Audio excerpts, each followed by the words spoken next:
Time now for Sid Sixero. This is where I get 60 seconds to talk. Start the clock, please. Here's what's on my mind this morning. I love basketball, but one of my biggest issues with the NBA is that too many of their stars sit out way too many games. It's rough for the ticket-buying public. Now, I also know that in certain instances, missing games in that league works. Kawhi Leonard, 2018-19 season, missed 22 games for the Raptors in order to stay healthy. It worked. Raptors won a title. And it's something you don't see a lot in hockey, but I don't mind the idea. Take Auston Matthews of the Leafs, for instance. He's gotten some rest lately. Missed a couple of games last month. Coming off that, he looked great. Then he missed 5 games and All-Star weekend in Florida with a rather oddly timed knee injury. Hockey's weird. They don't like to say that players are going through rest or load management or that they're human or that an NHL season's tough. All of it is true. Not sure why, but sometimes it works. If Matthews looks fresh over these final 2 months of the regular season and beyond, fans will have zero issues with load management. None at all. Luke Fox of Sportsnet was at the Leafs game last night. They beat Chicago. Joining us, Luke, how did Auston look last night? I know he had a couple points. How did he look in your eyes, though, having not played in a bit? And the idea of rest for number 34.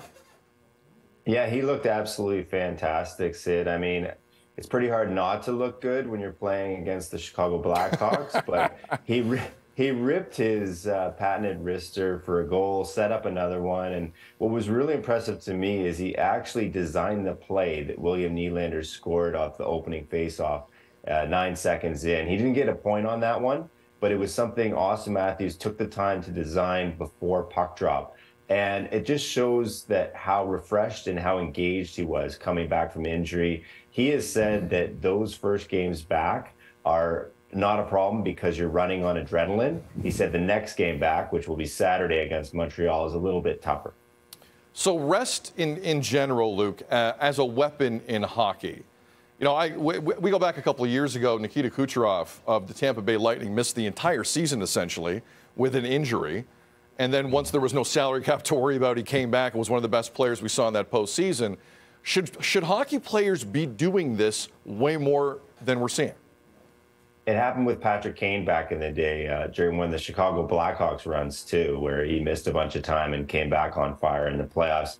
And I think it should be used a little more often.